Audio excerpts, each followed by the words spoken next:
اعوذ باللہ من الشیطان الرجیم بسم اللہ الرحمن الرحیم سبحان الذی اسری بعبدہ لیلا من المسجد الحرام الی المسجد الاقصی الذی بارکنا حولہ لنریہ من آیاتنا انہ هو السمیع البصیر۔ صدق اللہ العظیم۔ پاک ہے وہ جو لے گیا اپنے بندے کو راتوں رات مسجد حرام سے دور کی اس مسجد تک جس کے ماحول کو اس نے برکت دی ہے، وہ سب کچھ سننے اور دیکھنے والا ہے۔ یہ ہے سورہ بنی اسرائیل کی پہلی آیت۔ آج کا میرا موضوع ہے معراج کا پیغام۔ سورہ بنی اسرائیل کی اس آیت میں معراج شریف کا ذکر ہے، اور میرا آج کا عنوان ہے معراج کا پیغام۔ یہ معراج کا ذکر ہے۔ اس آیت میں حضور صلی اللہ علیہ وسلم کو بیت اللہ سے بیت المقدس تک لے جائے جانے کا ذکر ہے۔ حدیث میں بیت المقدس سے آسمانوں کے سفر کا بیان ہے۔ قرآن مجید میں بیت اللہ سے بیت المقدس تک کے سفر کا ذکر ہے، اور حدیث میں بیت المقدس سے آگے آسمانوں کے سفر کا بیان ہے۔ معراج کے اس مبارک سفر سے واپس آ کر جو پیغام اللہ تعالیٰ کی طرف سے رسول اللہ صلی اللہ علیہ وسلم نے دنیا کو دیا، وہ قرآن مجید کی اس سورہ نمبر 17 سورہ بنی اسرائیل میں موجود ہے۔ معراج کا یہ پیغام قرآن مجید سے مرتب کر کے مولانا سید ابو الاعلیٰ مودودی رحمۃ اللہ علیہ نے بیان کیا ہے۔ فرماتے ہیں کہ سورہ بنی اسرائیل کو دیکھیے اور اس کے اس تاریخی پس منظر کو نگاہ میں رکھ کر دیکھیے کہ سورہ بنی اسرائیل میں یہ ہدایات ہجرت سے 1 سال پہلے دی گئیں، تو آپ کو صاف معلوم ہو جائے گا کہ اسلام کے اصولوں پر ایک نئی ریاست قائم کرنے سے پہلے وہ ہدایات دی جا رہی ہیں جن پر نبی صلی اللہ علیہ وسلم اور صحابہ کرام رضوان اللہ علیہم اجمعین کو آگے کام کرنا تھا، وہ ہدایات دی جا رہی ہیں۔ اس پیغام میں معراج کا ذکر کرنے کے بعد قرآن مجید کی سورہ بنی اسرائیل میں معراج کا ذکر کرنے کے بعد سب سے پہلے بنی اسرائیل کی تاریخ سے عبرت دلائی گئی ہے۔ فرعون اور مصریوں کی غلامی سے نکل کر بنی اسرائیل نے جب آزاد زندگی شروع کی، غلامی کی زندگی سے نکل کر جب انہوں نے آزاد زندگی شروع کی، تو اللہ تعالیٰ نے ان کی رہنمائی کے لیے کتاب عطا فرمائی تھی، اور ان کو تاکید کر دی تھی کہ میرے سوا اب اپنے معاملات میں کسی اور کی ہدایت پر اعتماد نہ کرنا۔ وَآتَيْنَا مُوسَى الْكِتَابَ وَجَعَلْنَاهُ هُدًى لِبَنِي إِسْرَائِيلَ أَلَّا تَتَّخِذُوا من دونی وکیلا۔ سورہ بنی اسرائیل آیت نمبر 2۔ ترجمہ: ہم نے اس سے پہلے موسیٰ کو کتاب دی تھی علیہ السلام، اور اسے یعنی اس کتاب کو بنی اسرائیل کے لیے ہدایت کا ذریعہ بنایا تھا، اس تاکید کے ساتھ کہ میرے سوا کسی کو اپنا وکیل نہ بنانا۔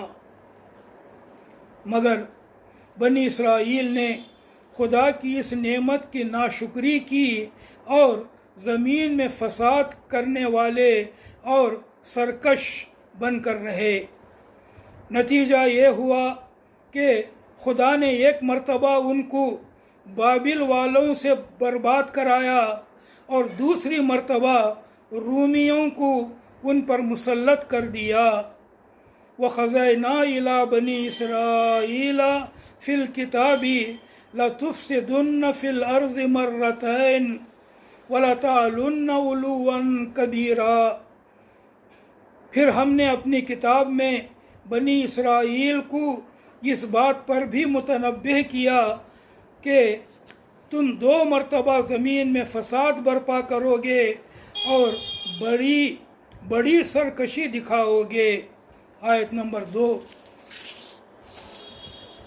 اس سبق آموز تاریخ کا حوالہ دے کر بنی اسرائیل کی اس سبق آموز تاریخ کا حوالہ دے کر اللہ تعالیٰ نے مسلمانوں کو خبردار کر دیا کہ صرف قرآن ہی وہ چیز ہے جو تمہیں ٹھیک ٹھیک راستہ بتائے گی۔ اس کے مطابق کام کرو گے، قرآن مجید کے مطابق کام کرو گے تو تمہارے لیے بڑے انعام کی خوشخبری ہے۔ فرمایا ان ھذا القرآن یہدی للتی ہی اقوم ویبشر المؤمنین الذین یعملون الصالحات ان لہم اجرا کبیرا۔ آیت نمبر 9۔ ترجمہ: حقیقت یہ ہے کہ یہ قرآن وہ راہ دکھاتا ہے جو بالکل سیدھی ہے۔ جو لوگ اسے مان کر اچھے کام کرنے لگیں انہیں یہ خوشخبری دیتا ہے کہ ان کے لیے بڑا اجر ہے۔ دوسری اہم حقیقت یہ بتائی گئی ہے کہ ہر انسان خود اپنی ایک اخلاقی ذمہ داری رکھتا ہے۔ ہر انسان خود اپنی ایک اخلاقی ذمہ داری رکھتا ہے۔ اس کا عمل اس کے حق میں فیصلہ کن ہے۔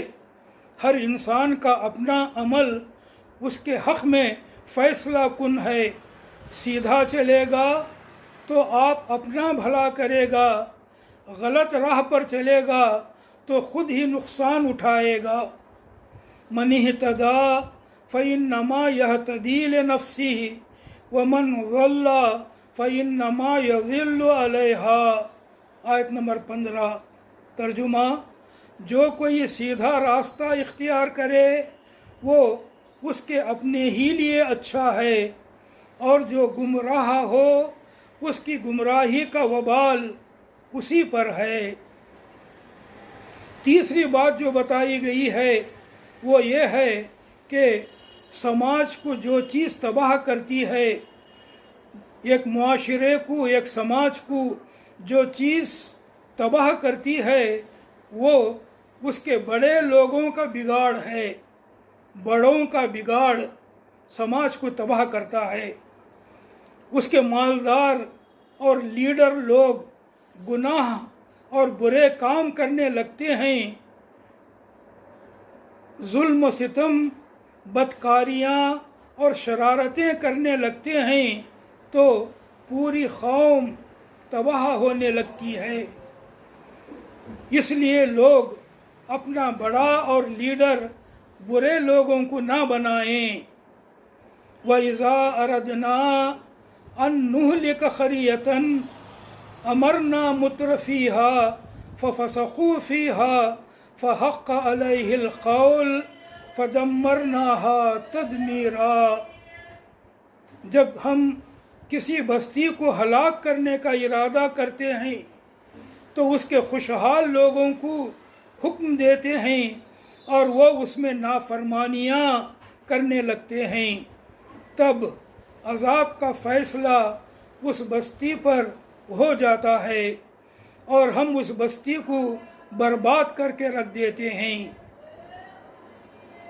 پھر مسلمانوں کو وہ بات یاد دلائی گئی ہے جو قرآن میں بار بار دہرائی گئی ہے کہ اگر تم صرف دنیا اور دنیا کی خوشیاں ہی چاہتے ہو تو وہی تمہیں ملے گا، مگر اس کا انجام بہت برا ہوگا۔ صرف دنیا چاہنے کا انجام بہت برا ہوگا۔ اصل خوشی جو اس دنیا سے لے کر آخرت تک، جو اس دنیا سے لے کر آخرت کی زندگی تک ہے، آخرت کے حساب کو یاد رکھ کر زندگی گزارنے میں ہے۔ اصل خوشی آخرت کی زندگی، آخرت کے حساب کو یاد رکھ کر زندگی گزارنے میں ہے۔ فرمایا من کان یرید العاجلۃ عجلنا لہ فیہا ما نشاء، من کان یرید العاجلۃ عجلنا لہ فیہا ما نشاء لمن یرید ثم جعلنا لہ جہنم یصلاھا مذموما مدحورا ومن اراد الآخرۃ وسعى لها سعیها وهو مؤمن فاولئک کان سعیہم مشکورا۔ آیت نمبر 18 اور 19۔ ترجمہ: جو کوئی اس دنیا میں جلدی حاصل ہونے والے فائدے چاہتا ہے اسے ہم یہیں دے دیتے ہیں۔ جو کچھ بھی جسے دنیا دینا چاہیں، جو کوئی اس دنیا میں جلدی حاصل ہونے والے فائدے چاہتا ہے اسے ہم یہیں دے دیتے ہیں جو کچھ بھی دینا چاہیں، مگر اس کی قسمت میں جہنم لکھ دیتے ہیں جسے وہ تاپے گا، ملامت زدہ اور محروم، رحمت سے محروم ہو کر۔ اور جو آخرت چاہے گا اور اس کے لیے کوشش کرے گا جیسے کہ اس کے لیے کوشش کرنی چاہیے اور ہو وہ مومن، تو ایسے شخص کی کوشش کامیاب ہوگی۔ ان تمہیدی نصیحتوں کے بعد وہ بڑے بڑے اصول بیان کیے گئے ہیں جن پر آئندہ اسلامی ریاست اور اسلامی معاشرے کی تعمیر ہونی تھی۔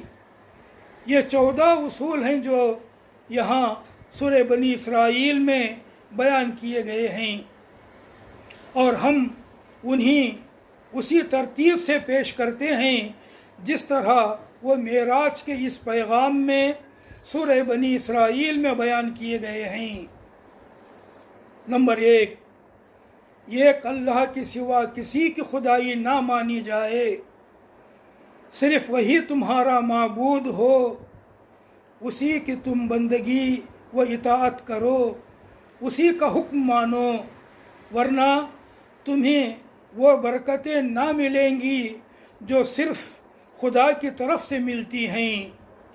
لا تجعل مع اللہ الہا آخر فتقعد مذموما مخذولا وقضى ربك الا تعبدوا الا ایاہ۔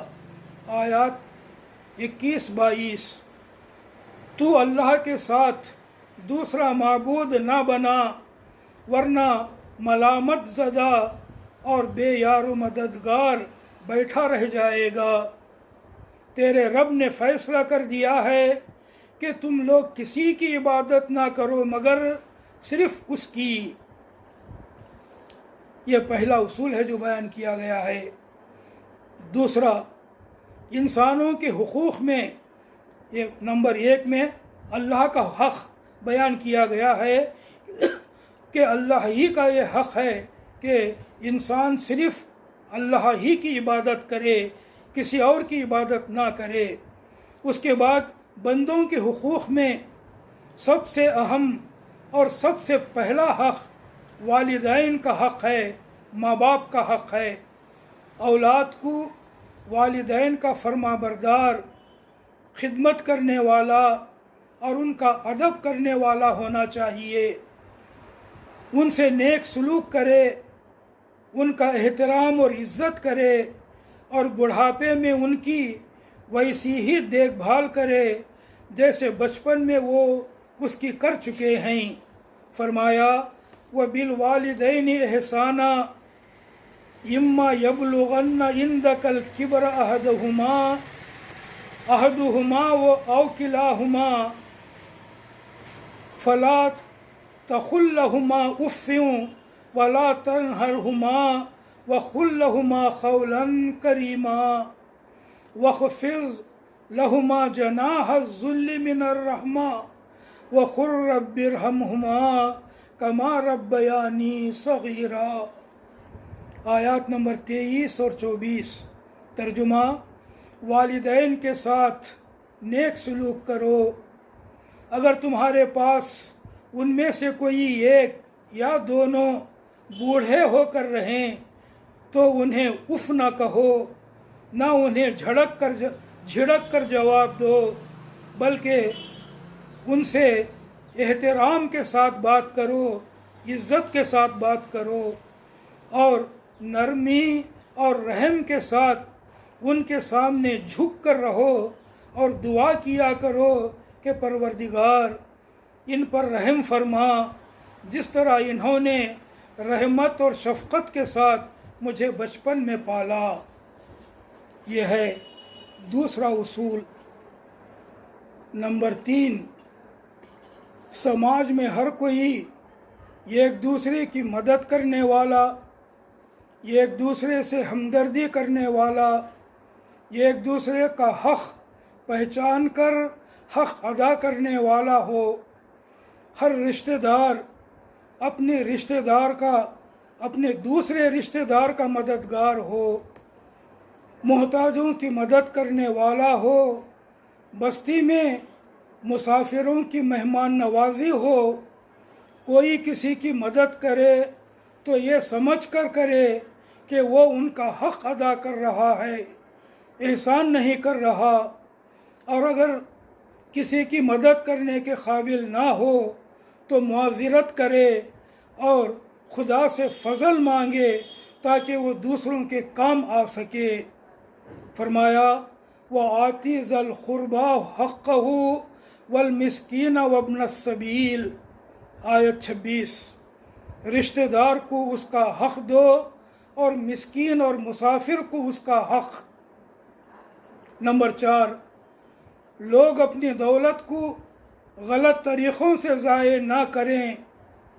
لوگ اپنی دولت کو غلط طریقوں سے ضائع اور بیکار نہ کریں۔